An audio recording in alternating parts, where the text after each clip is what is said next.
Hi, friends. This is the first time I get to read a story to you because this is one of our Making Meaning stories that's not on YouTube. So I'm going to read this story aloud to you, and you already should have listened to the Brain Pop video about our senses, our 5 main senses, one of which is hearing.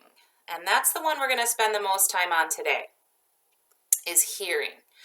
Then, my dearie doos, we are going to have you make some connections to some important things about hearing. That's a extremely important sense, and most of us are very lucky that we have hearing. Some do not. So I'm going to go ahead and start by reading hearing to you, and then we will continue on with our lesson. Hearing by Sharon Gordon. Listen. Do you hear that? What do you see? A big old band. You do. Let's continue on. Hearing is one of our 5 senses. The other senses are seeing, touching, smelling, and tasting. And you might notice I have some important highlight tape on a few of the important words the author wants us to remember. 5 and senses. I'm going to close in on this little guy's picture. He's listening.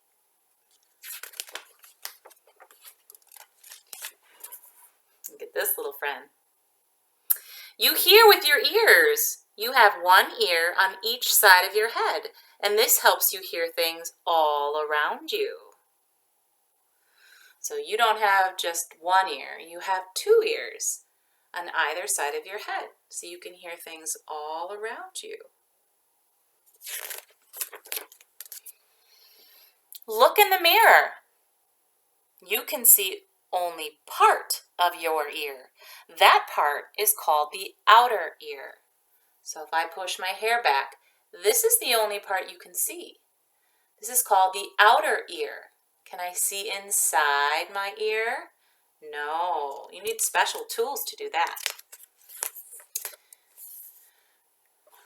Your outer ear is shaped like a baseball glove. It catches the sound all around you. And I like that, how it explains it as a catching mitt or a baseball mitt. It catches the sound.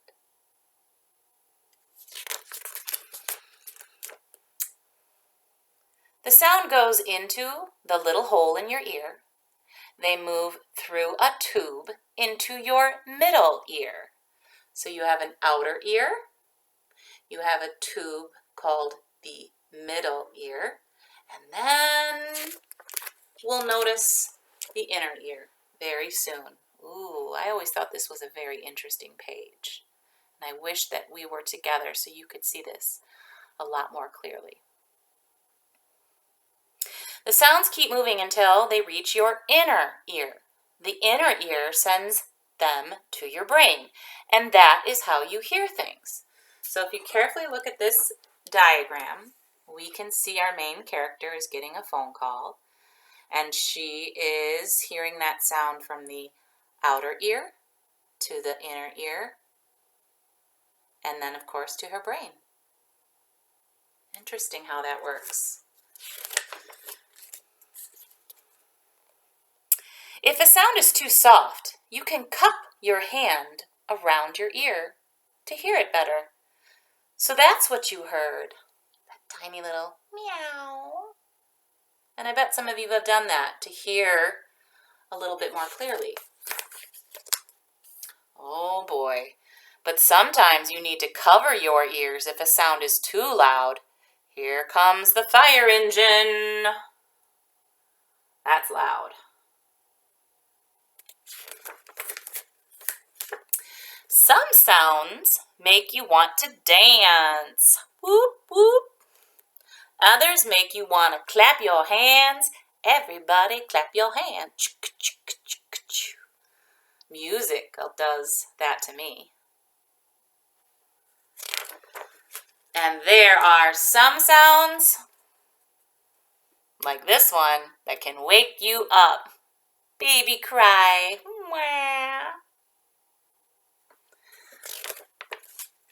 But there are some sounds, like you see here, that can put you to sleep. The pitter-patter of rain. Or, if you remember back in class when we were doing our mindful time, we put on that mindful music, that calming mindful music during our yoga times.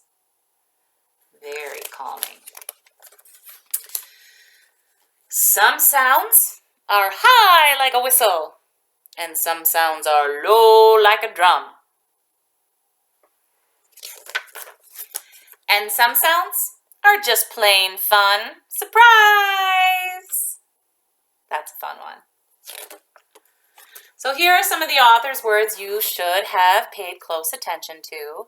And of course, we have our baseball glove, we have our brain, we have drum and outer ear, a whistle, and of course, sounds.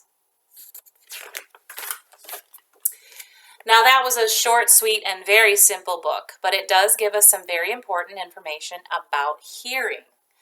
And we're going to first connect to this story, and I'm going to be asking you 2 questions. 2 easy questions, my dearie doos. And so that's why you can either print out my page of learning. I would have given you that page right in the classroom.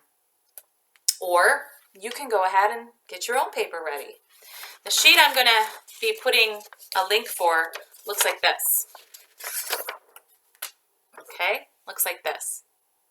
And it has 3 easy questions that you can answer. And we're going to spend 2 days on hearing. 2 days. Then we'll go on to smelling. Might go on to a good night's sleep and why that's important. And finally, some teeth action. But here are the questions you're going to answer. What are 2 things you learned about hearing in this book? I bet you learned some facts of information. And here is where you're going to connect. What is a sound that you like and why? And what is a sound that you don't like and why? So I think there were some examples in the book of things that make people happy when they hear them, or things that make them unhappy if they hear them. And if your idea wasn't part of the book, that's okay. Use your own thoughts and ideas and tell me, don't forget to tell me, why. Okay? So I'm going to be excited to see this page of learning. This is the one I'm having Mom and Dad take a picture of and send my way so I can enjoy seeing if you're making connections to this text. All right? I will sign off and get you back into your lesson.